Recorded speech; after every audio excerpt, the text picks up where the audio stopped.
tenido quién sabe qué destino.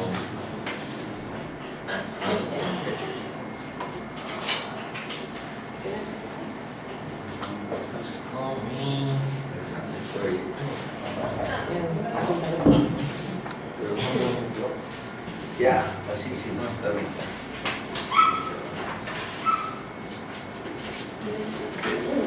Estamos en el capítulo 5, gracias, de Hechos. Justamente en el verso 20 es a donde más tiempo nos detuvimos el jueves anterior. Y se refiere a lo siguiente: id, y puestos en pie en el templo, anunciad al pueblo todas las palabras de esta vida.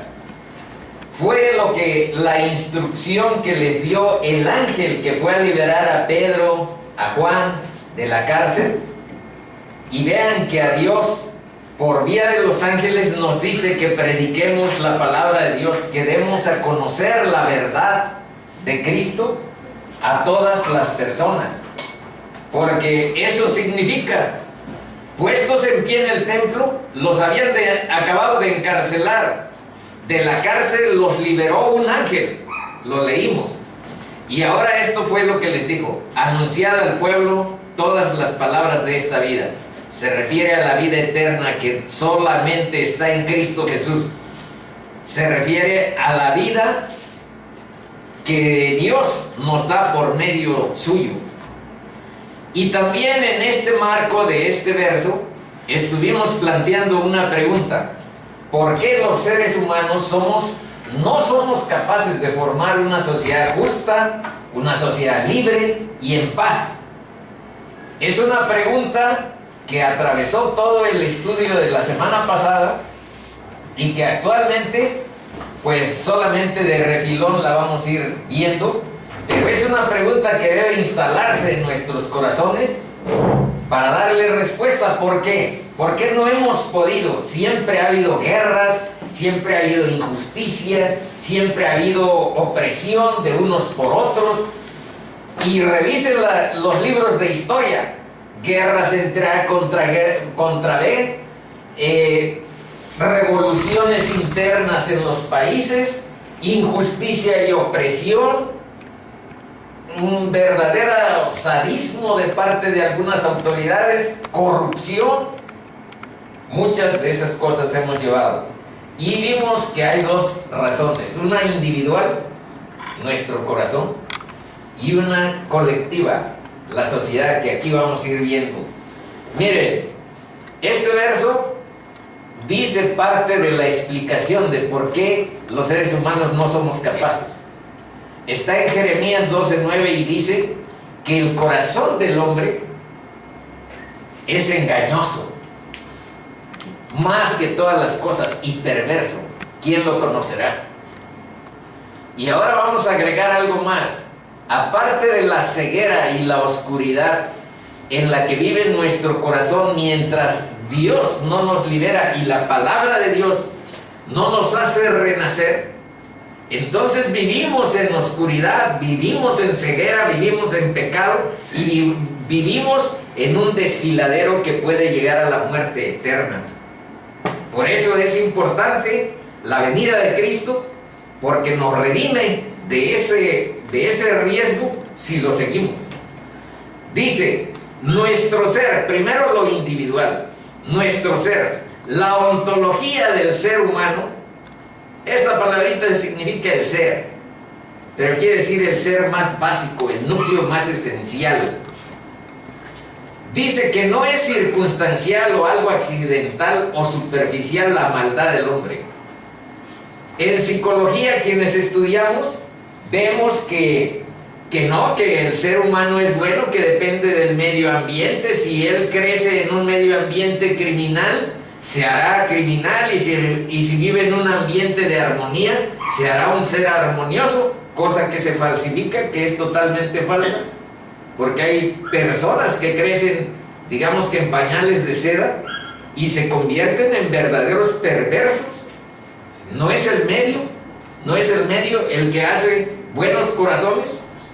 Entonces hay algo mal en nuestro corazón y no se puede redimir hasta que Cristo, la luz de Cristo, nos guía para encontrar su camino y seguirlo. Y entonces sí hay, por supuesto, una respuesta a esta tenebrosa realidad, pero la única respuesta que funciona es la respuesta que Dios nos ha enseñado en su palabra. Las otras respuestas, las del hombre, yo las di, eduqué, fui educador 40 años, viví en oscuridad y les enseñé caminos que a mí me parecían entonces muy rectos, pero que ahora los veo como caminos de muerte. Entonces justamente eso dice un proverbio: hay caminos que al hombre parecen derecho, pues nos parece como que estamos muy bien, como que pero vivimos en pecado, pero vivimos al borde del desfiladero, y Dios es paciente para que nosotros nos arrepintamos, para que nosotros nos convirtamos a sus caminos, pero estamos empecinados, soberbios, y no siempre escuchamos su voz. Dice que esa maldad llega al núcleo de nuestro ser, eso quiere decir la ontología, a la raíz de lo que somos, al fundamento inherente de la condición humana. Ahí se encuentra la perversidad instalada. Nos la heredó Adán. Esa desobediencia, esa rebeldía ha pasado de generación en generación. ¿Por qué creen que Jesús tenía que nacer de una virgen, pero no de José? Porque se transferirían los genes que tenemos, lo que estamos estudiando, el núcleo del ser humano, la raíz, el fundamento, es de maldad. No hubiera podido con nuestra condición, Dios lo puede hacer todo, pero lo que quiero decir es que por eso nació del Espíritu Santo, porque los genes de Adán hubieran sido transferibles a la condición de Jesús. Bueno, dice que nosotros en nuestra condición vemos la desobediencia cotidiana como algo normal, aunque sí nos indigna lo más detestable, la criminalidad que nos rodea. Esa sí, pues nos intriga, esa sí nos sobresalta, pero nuestra desobediencia a Dios de manera cotidiana nos parece normal. Y dice que en nuestro estado natural somos enemigos de Dios. Vean esta cita, es del fundador de Calvary Chapel, Chuck Smith. Dice: el hombre es una criatura rebelde que amenaza con un puño a su creador. No quiero seguir tus reglas. Voy a vivir como yo quiera, como me dé la gana, le agregaría yo. No puedes hacerme vivir de la manera que quieres y que está en la palabra. Las instrucciones que Dios ha dado, cómo hay que vivir, están en su palabra, no hay que adivinarlas. No tenemos oscuridad respecto a qué espera, cuál es la voluntad de Dios. Yo les puedo enseñar muchos versículos donde dice: la voluntad de Dios es tu santificación y que te apartes de inmundicia, de fornicación, dice en 1 Tesalonicenses 4:7 y 4:3. Bueno, dice: no quiero seguir tus reglas, voy a vivir como yo quiera. No puedes hacerme vivir de la manera que quieras. Voy a hacer lo que yo quiero. Así, esta es el corazón de la rebeldía. A esta ontología nos referíamos. Y vean, este es lo individual, pero lo social. La sociedad es corrupta, la sociedad es perversa, la sociedad es egoísta, está descarriada, es inmoral y vive apartada de Dios. Bueno, y aquí encontramos, vamos abriendo luces de esperanza en medio de esa oscuridad. Recordemos que en Isaías estas siglas quiere decir sesión anterior 2. Esto lo vimos en la sesión anterior. Parte. Le agregué estos esquemas. Pero ahora sesión anterior 2. Esto no lo leímos, lo vamos a leer. Vean lo que dice Isaías 61, del 1 al 3. El Espíritu de Jehová, el Señor, está sobre mí, porque me ungió Jehová. Me ha enviado a predicar buenas nuevas a los abatidos, a vendar, a los quebrantados de corazón, a publicar libertad a los cautivos y a los presos apertura de la cárcel, a proclamar el año de la buena voluntad de Jehová y el día de venganza del Dios nuestro. Ese día de venganza es el juicio final. Y estos profetas lo veían junto, la venida de Cristo, junto con la venida de Cristo cuando encarnó Jesús, pero lo veían junto cuando va a venir la segunda ocasión. Ese es el día de la venganza de Dios nuestro. Pero todo lo anterior, vean, ahorita vamos a ver otro donde Jesús dice, esto se refiere a mí.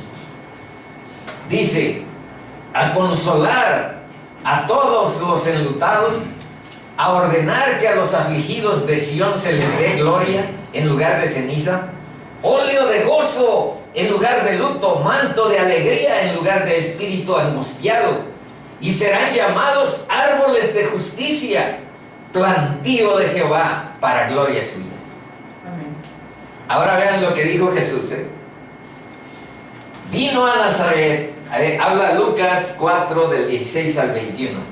Jesús vino a Nazaret, donde se había criado, y en el día de reposo, se refiere al día sábado, entró en la sinagoga, el templo de los judíos, conforme a su costumbre, y se levantó a leer. Participaba este chico, y se le dio el libro del profeta Isaías. ¿De quién era el texto que está arriba? Isaías. De Isaías. Y vean que justo a él, en esa porción le tocó leer. Dice, y se le dio el libro y habiendo abierto el libro, halló el lugar donde estaba escrito: el Espíritu del Señor está sobre mí, por cuanto me ha ungido para dar buenas nuevas a los pobres. Me ha enviado, ¿a qué creen que vino? Me ha enviado a sanar a los quebrantados de corazón, a pregonar libertad a los cautivos. Ya dijimos que la libertad de la cautividad a la que Cristo nos vino a liberar es liberarnos del pecado y de la muerte. A pregonar libertad a los cautivos y vista a los ciegos, a poner en libertad a los oprimidos, a predicar el año agradable del Señor. Ahora vean lo que hace Jesús, y enrollando el libro de Isaías, y enrollando el libro, lo dio al ministro y se sentó. Y los ojos de todos en la sinagoga estaban fijos en él. ¿Y qué dijo Jesús? Vean lo que dijo. Y comenzó a decirles: hoy se ha cumplido esta escritura delante de vosotros. A eso vino Jesús, a liberarnos de esas cadenas que veíamos aquí atrás. Estas son cadenas tenebrosas, que significan cosas oscuras. Estos versos ya los leímos, es sesión anterior 3, pero este no. Vean lo que dice Jeremías 9, 23, 24. Así dijo Jehová: no se alabe el sabio en su sabiduría.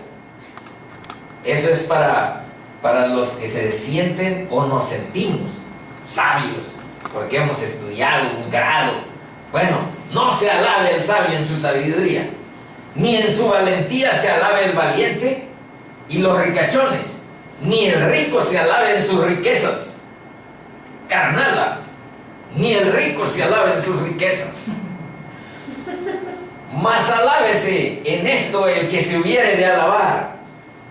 Alábese en esto el que se hubiere de alabar, en entenderme y conocerme, que yo soy Jehová, que hago misericordia, juicio y justicia en la tierra, porque estas cosas quiero, dice el Señor. Misericordia, juicio, justicia. Y si alguien tiene que alabarse, ¿de qué dice que hay que alabarnos? En entenderme, en entender a Dios y en conocer a Dios. Dice, mas alábese en esto el que se hubiere de alabar, en entenderme y conocerme.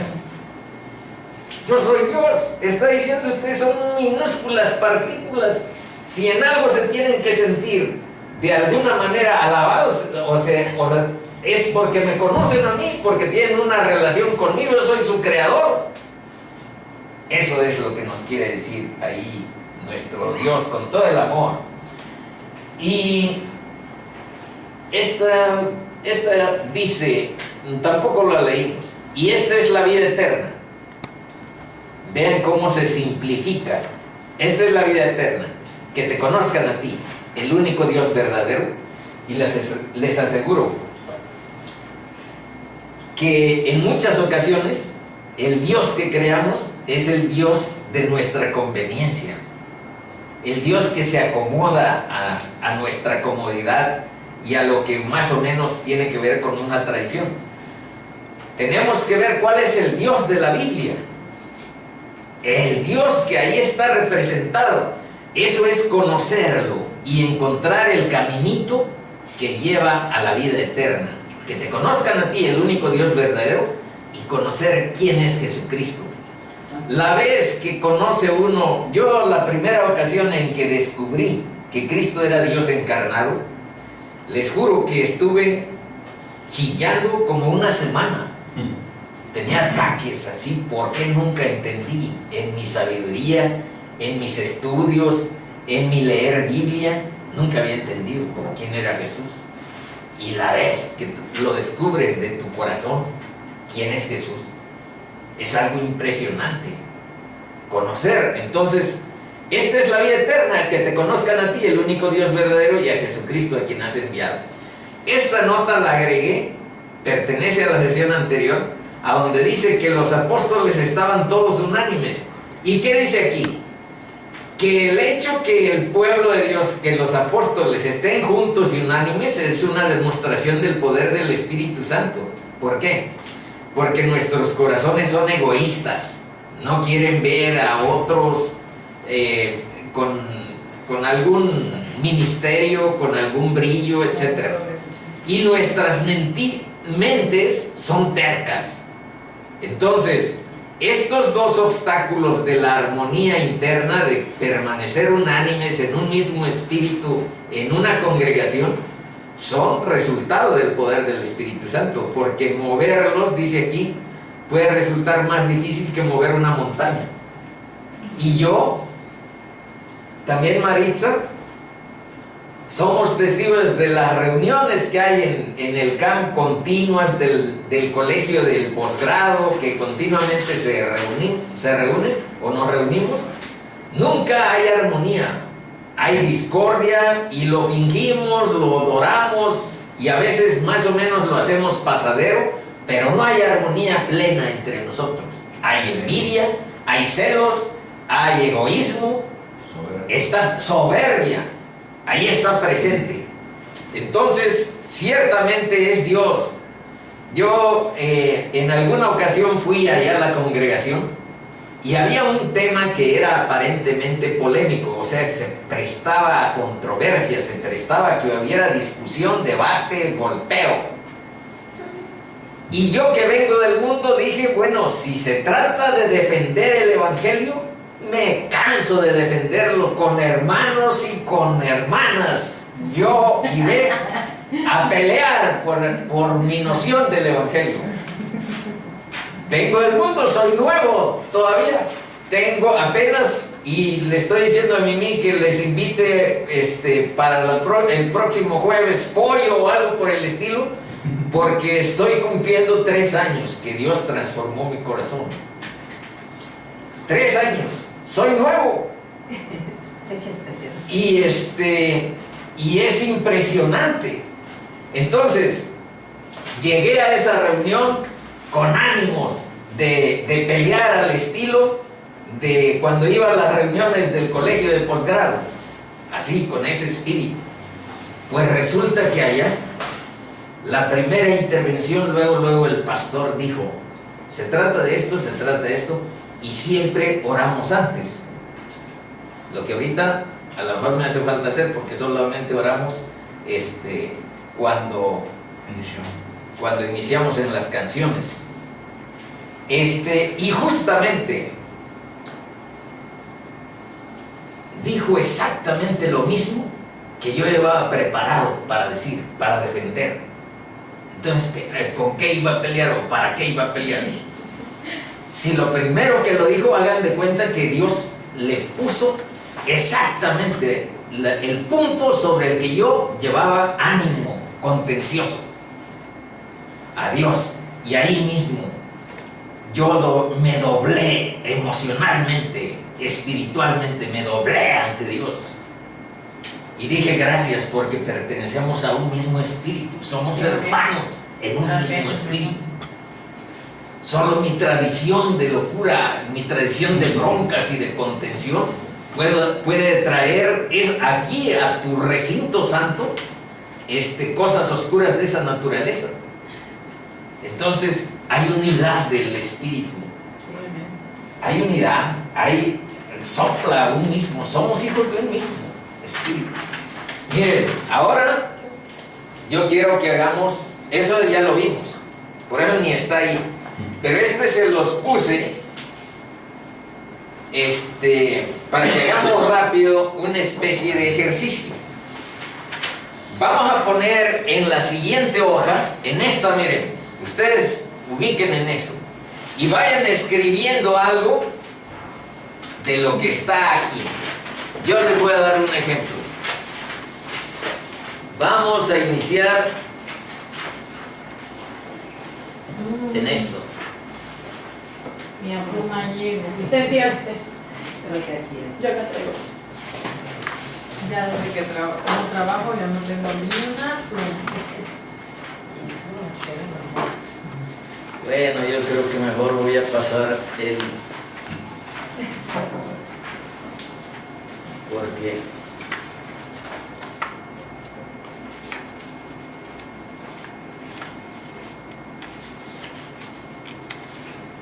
mejor se los voy a poner tal y como está acá,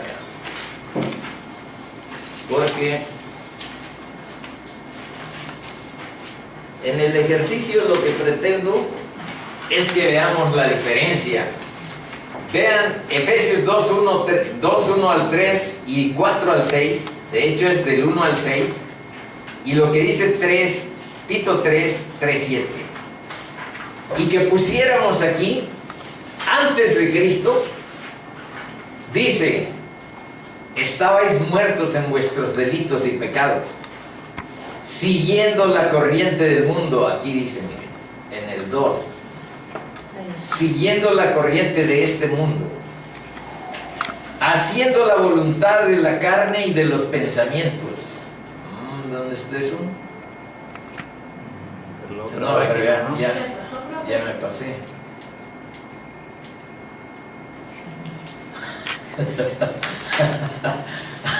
Pues cuando haciendo la voluntad de la carne, y éramos por naturaleza hijos de ira. Eso es lo peor. ¿Ira de quién? Ira de Dios. Somos por naturaleza hijos de ira. Y aquí está. Ahora, ¿qué pasa cuando estamos viviendo en Cristo? Pues justamente aquí dice, pero Dios, que rico en misericordia, por su gran amor con que nos amó, estando a nosotros, aún estando muertos en pecados, nos dio vida. Eso es lo que dice aquí. Nos dio vida juntamente con Cristo. Por gracia sois salvos, está en el paréntesis. Por gracia. Ya vimos algo sobre la gracia en la vez anterior. Gracia significa un favor, porque en el mundo gracia pues significa que estás guapo o guapa. En realidad gracia se refiere a un favor inmerecido que Dios nos da, un regalo de amor, eso es. Y ahora vean lo que dice Tito, ¿qué éramos antes de Cristo? Insensatos, rebeldes, extraviados, esclavos de concupiscencias y deleites diversos, viviendo en malicia y envidia, aborrecibles y aborreciéndonos unos a otros. Está aquí. Insensatos, rebeldes, extraviados, esclavos de concupiscencias y deleites diversos, viviendo en malicia y envidia, aborrecibles y aborreciéndonos. Y otra vez está el pero, por eso lo puse con verde. Pero, ese pero es un rayo que estalla en el universo. Pero, cuando se manifestó la bondad de Dios nuestro Salvador y su amor para con los hombres, nos salvó. ¿Por qué nos salvó? Aquí dice, no por obras de justicia que nosotros hubiéramos hecho, sino por su misericordia, por el lavamiento de la regeneración y por la renovación en el Espíritu Santo. ¿Qué significa regeneración? Volver a nacer, porque nos hizo volver a nacer por medio de su Espíritu, por medio de la palabra de Dios, el cual derramó en nosotros abundantemente por Jesucristo nuestro Salvador, para que justificados por su gracia viniésemos a ser herederos, conforme a la esperanza de la vida eterna. Amén. Son hermosos estos dos. Estos son las porciones que a mí más me emocionan, pero no son las únicas, hay muchas. Y esto es lo que nos toca hoy, hermanitos. Les puse el logo más chiquito para que cupiera completa la parte que nos toca hoy. Por supuesto, hay otras porciones más adelante. Dice, entonces fue el jefe de la guardia de los alguaciles, otra vez fue el jefe de la guardia del templo. Decía en la vez anterior que los encarcelaron, pero ahora dice el jefe de la guardia de los alguaciles. Y los trajo sin violencia. Aquí Sara me preguntaba, y otra vez no, aquí interviene otro ángel que ahorita van a ver, pero en forma de humano. Porque temían ser apedreados por el pueblo. Cuando los trajeron, los presentaron en el concilio, y el sumo sacerdote les preguntó diciendo, ¿no os mandamos estrictamente que no enseñaseis en ese nombre? ¿En qué nombre enseñan estos chicos? En el nombre de Jesús. En el nombre de Jesús.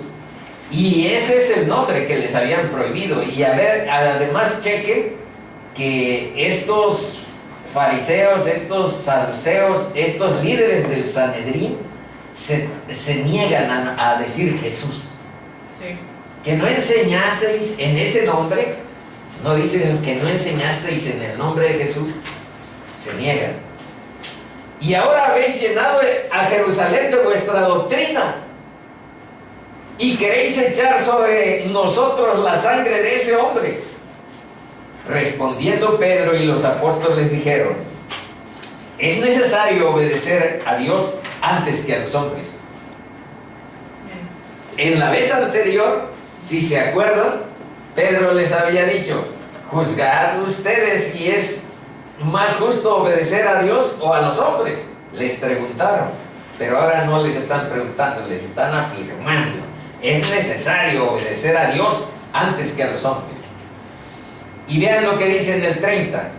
El Dios de nuestros padres levantó a Jesús, a quien vosotros matasteis colgándoles de un madero. A este. ¿Y qué significa eso del Dios de nuestros padres? Significa que les están diciendo, miren, ustedes también son nuestros hermanos, porque estamos hablando del mismo Dios, el Dios de la Biblia, el Dios de Abraham, el Dios de Isaac, el Dios de Jacob. Eso quiere decir el Dios de nuestros padres. A este Dios ha exaltado con su diestra por príncipe y salvador, para dar a Israel arrepentimiento y perdón de pecados. Entonces otra vez les están diciendo al mero Sanedrín, les están dando el evangelio estos chicos. Dicen que Jesús murió, pero ha sido exaltado, ha resucitado, está a la derecha del Padre y es Dios lo ha exaltado a su diestra y lo ha puesto como príncipe y salvador. Y este es el caminito para dar a Israel, y ahora es a nosotros también, arrepentimiento y perdón de pecados. Y nosotros somos testigos suyos de estas cosas. Y también el Espíritu Santo, el cual ha dado Dios a los que le obedecen. Ellos, oyendo esto, se enfurecían y querían matarlo. Vamos viendo unos comentarios. Dicen que ellos pudieron haber incitado a la multitud gritando: ¿van a permitir que nos lleven? Y se hubiera armado una revolución. Pero su confianza no estaba en los asuntos de las grillas internas en la sociedad, sino su confianza estaba en Dios y en Dios solamente. Y dice que los líderes religiosos tendrían que estar preguntándose con qué exactamente estamos tratando, porque hay evidencias repetidas que hay un poder sobrenatural trabajando con los seguidores de Jesús. Ya hubo antes una liberación y ellos estaban intrigados de qué había pasado, y sin embargo, en vez de preguntarse acerca de ese milagro, pues ellos estaban enfocados en que se obedeciera su palabra. Pásale, Pati. Gracias. Por otra parte, aquí abajo dice que el Sanedrín era gobernado por hombres resueltos, y esos hombres que estaban ahí como líderes eran capaces de hacer válidas sus amenazas. Ellos habían desobedecido abiertamente las órdenes del Sanedrín. Página 2 dice: necesitan guardar las apariencias. El jefe de la guardia del templo sabe que no puede detener a los apóstoles por la fuerza, porque el pueblo los tiene en alta estima y están dispuestos a protegerlos apedreando a los guardas. Los apóstoles eran hombres de principios en todas las circunstancias. Obedecer a Dios era lo más importante, y no se preguntaba: bueno, ¿es seguro este curso de acción de que estemos predicando aquí frente a los enemigos o cerca de los enemigos? No se están preguntando eso, sino que están preguntándose más o menos esto: ¿es esto lo que Dios quiere que hagamos? Y si Dios quiere que hagamos esto, lo vamos a hacer. Acuérdense que ellos habían presenciado, eran testigos oculares de la resurrección de Cristo. Ellos habían escuchado la explicación acerca de cómo las Escrituras daban cuenta de todos los sucesos que le habían acontecido, especialmente la de su muerte, el de su muerte y el de su resurrección. Ellos les habían explicado, habían tenido la explicación directa de Dios, de Cristo. El sumo sacerdote, como oficial presidente de la asamblea, se dirige a ellos. No está interesado en saber cómo lograron escapar de la cárcel, no obstante que este hecho les había provocado mucha turbación hacía poco, sino que ellos están en el incumplimiento de sus órdenes. La primera vez Pedro les pidió que decidieran por sí, juzguen si es justo delante de Dios obedecer a ustedes antes que a Dios. Ahí dice que está en Hechos 4:19. Ahora él dice sin ambajes que los apóstoles obedecen a Dios antes que a los hombres. El Sanedrín es la guía espiritual de Israel, y para ellos no debería haber opción. O sea, sabían claramente que era a Dios a quien hay que obedecer frente a los hombres. Hay muchos personajes en la Biblia, entre ellos Moisés, que no se sujetó a lo que el faraón le posibilitaba, sino que prefirió estar con su pueblo y desafiar la autoridad, el poder político del faraón. Sí. Y ha habido otros personajes, pero ahorita solo ese hay que mencionar. Comparten, vean lo que hacen los apóstoles: comparten las buenas nuevas de que Jesús vive, porque Dios le levantó de entre los muertos. Nótese que se refieren a Dios como el Dios de nuestros padres. Pero estos hombres no están dispuestos a arrepentirse. Los del Sanedrín, vean que aquí les dijeron, dice, para dar a Israel arrepentimiento y perdón de pecados. Pero estos hombres no están dispuestos a arrepentirse ni a soltar el poder. Y esta es una tragedia de las personas que nos aferramos, aunque sea al poder que ejercemos sobre nuestra propia vida. Porque nuestra vida le pertenece a Dios, chicos. Es de Dios. Así es. Cuando nos aferramos a cierto sentido de poder en relación con que yo hago con mi vida lo que yo quiero y no tengo un creador, no tengo necesidad de un Dios que me salve, yo solito puedo, etc. Entonces esa es estar aferrados a un poder. Cuando estamos en ese plan, no importan los milagros que Dios haga, seguiremos aferrados a lo que nosotros pensamos que es nuestra verdad. Versículo 28. Les dijeron, han llenado a Jerusalén de su doctrina. Piensan echar sobre nosotros la sangre. Unos versos que dicen que nos recuerdan algo de lo que sucedió para ver si tenían o no razón los apóstoles en estarles tallando. Ustedes lo crucificaron, ustedes son los responsables. Vean lo que dice Lucas 23. Dice, él les dijo por tercera vez, pues qué mal ha hecho este, ningún delito digno de muerte ha hallado en él. Es Poncio Pilato. Sí. Le castigaré pues y le soltaré. Mas ellos instaban a grandes voces, pidiendo que fuese crucificado. Y las voces de ellos y de los principales sacerdotes prevalecieron. Viendo Pilato, Mateo 27, 24, 25, viendo Pilato que de nada adelantaba, sino que se hacía más alboroto, tomó agua y se lavó las manos delante del pueblo, diciendo, inocente soy yo de la sangre de este justo, allá vosotros. Y respondiendo todo el pueblo dije, vean lo que dijo la gente, su sangre sea sobre nosotros y sobre nuestros hijos.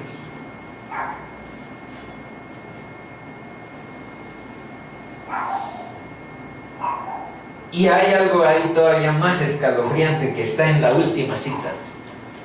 Vean, si alguno, esto es de el libro de Deuteronomio, ya tenía 1300 años antes, es cuando se inició este asunto. Dice, si alguno hubiera cometido algún crimen digno de muerte y lo hiciereis morir y lo colgareis en un madero, no dejaréis que su cuerpo pase la noche sobre el madero. Sin falta lo enterrarás el mismo día, porque maldito por Dios es el colgado. Entonces, ¿qué pretendían los del Sanedrín al crucificar a Cristo? Que se le aplicara esta maldición que estaba en la palabra de parte de Dios respecto a un colgado, respecto a un crucificado. Y eso no es para que nos admiremos emocionalmente, sino para que veamos lo que costó el pecado, lo que representa el pecado para Dios. Cargar la maldición sobre su propio Hijo como el cargo de la justicia de Dios sobre él. Y dice, y ahora este verso nos puede ayudar a explicar por qué las mujeres fueron el domingo temprano a seguir ungiendo el cuerpo de Jesús, y entonces lo encontraron que había resucitado. ¿Por qué? Porque en la noche, vean, dice, sin falta lo enterrarás el mismo día, porque maldito por Dios es el colgado, y no contaminarás tu tierra que Jehová tu Dios te da por heredad.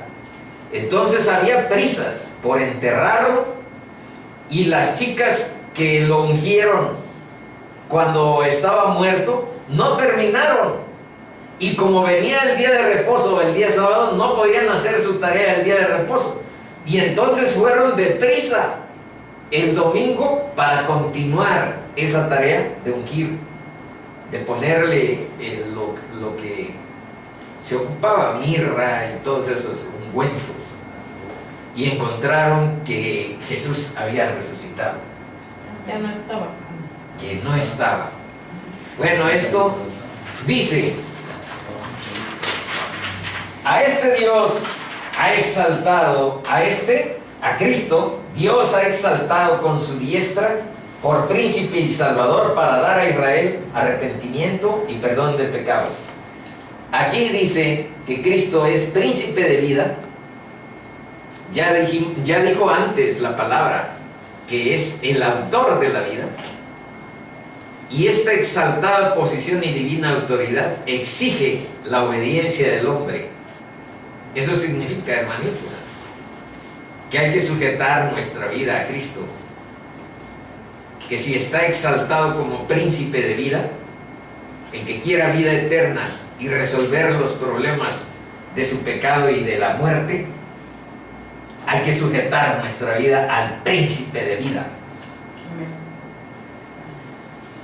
Y es Salvador, y es el único camino por el que el hombre puede ser salvo.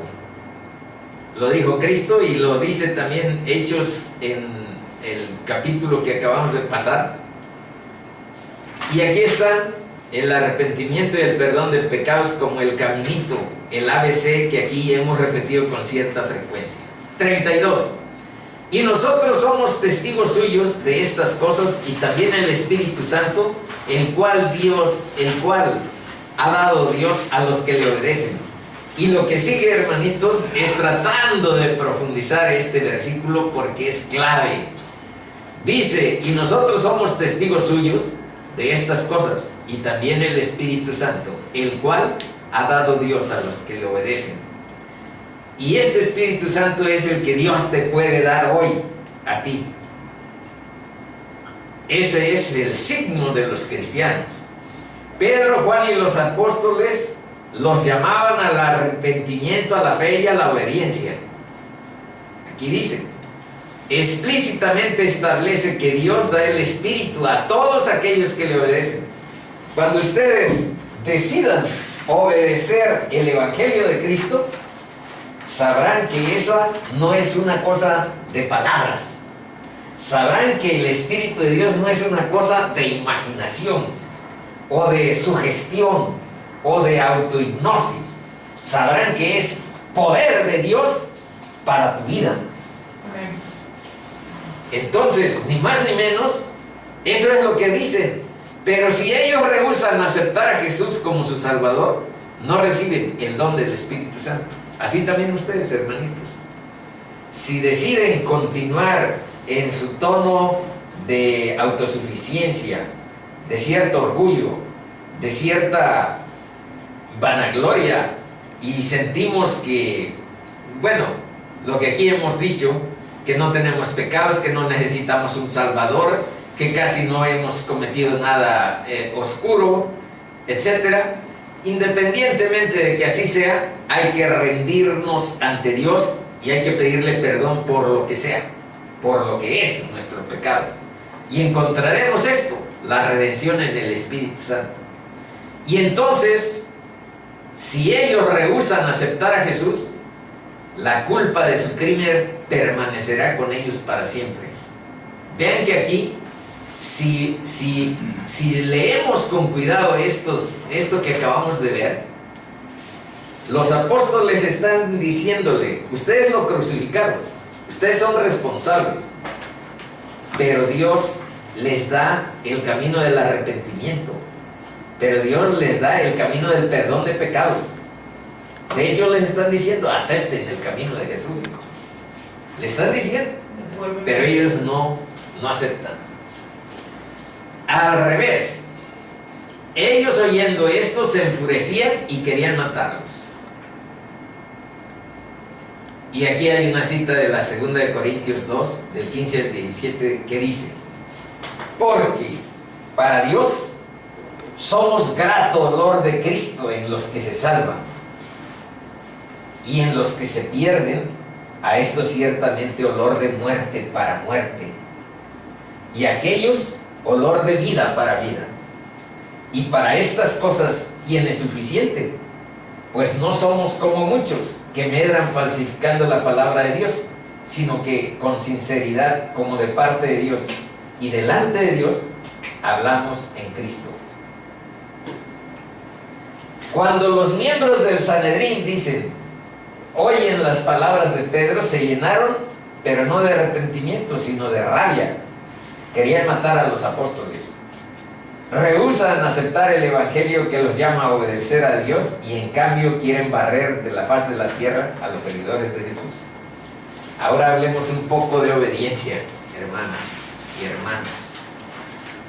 ¿Qué significa obediencia? Estamos viendo este verso, dice, el cual ha dado Dios a los que le obedecen. Profundicemos algo sobre la obediencia a Dios. Dice que la obediencia significa entender y conocer la voluntad de Dios. ¿Qué verso lo explica? Este que está enfrente. Dice, por lo cual, también nosotros, desde el día que lo oímos, no cesamos de orar por vosotros y de pedir que seáis llenos del conocimiento de su verdad. De su voluntad, en toda sabiduría e inteligencia espiritual, para que andéis como es digno del Señor, agradándole en todo, llevando fruto en toda buena obra y creciendo en el conocimiento de Dios. Entonces, acuérdense que el mandamiento primero que dice que amarás a Dios sobre todas las cosas, dice con todo tu corazón, con toda tu mente. Entonces Dios no quiere gente manipulada. El amor de Dios es un amor perfecto, y a Él hay que llegar con toda mente, con toda nuestra inteligencia, con toda nuestra sabiduría, con todo nuestro entendimiento. Eso significa también con toda mente. La obediencia es entender y conocer la voluntad de Dios. Otra es tener hambre espiritual. Nada más que esa, yo solo la conozco. No sé si ustedes han tenido hambre espiritual. O sea que necesitan leer, ver la palabra de Dios, y que sienten que si no están viendo versos como esos, palabra de Dios, como que su vida está incompleta, como que están llenos de sed y de hambre real, no fantasiosa.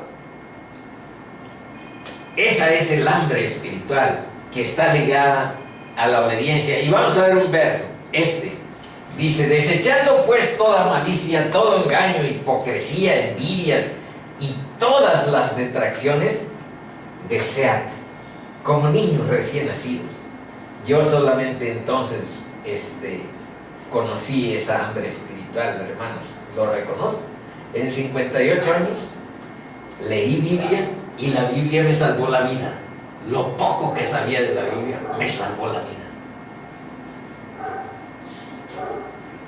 Un cachito, unos versos, y tener la noción del arrepentimiento, y tener la noción de la transformación, y que de mi vida no era mía sino de Dios. Ese hecho me salvó la vida.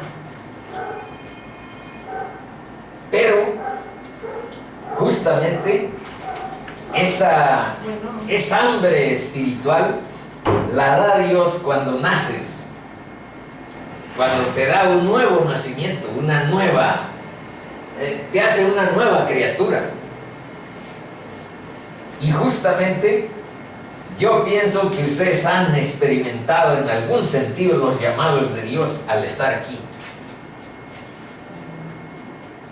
Dios es el que trae a su palabra a la gente, no el hecho de que sea mi hermana, esta chica. Puede, entre familias, ustedes saben que dicen, no, pues ese tipo de cosas a mí no, ese tipo de cosas no me entran, o lo que sea. Estamos hablando solo de la palabra de Dios. Para que crezcáis, dice, la leche espiritual no adulterada es la palabra de Dios, para que por ella crezcáis para salvación, si es que habéis gustado la benignidad del Señor. Ahora veamos otro. Humildad y honestidad. Obediencia quiere decir humildad y honestidad. Esta va a ser la más golpeadora para ustedes. Vamos a ver por qué. Para obedecer a Dios necesitamos humildad y honestidad. ¿Dónde dice? Vean lo que dice Proverbios 3:7 y Proverbios 26:12. Dos proverbios y una cita de Isaías. Dice: no seas sabio en tu propia opinión. Eso es lo que duele. Y entonces, mi grado académico, y entonces mis estudios de licenciatura, y entonces mi fama de que tengo ecuanimidad de juicio y de criterio, y que tengo buenas opiniones.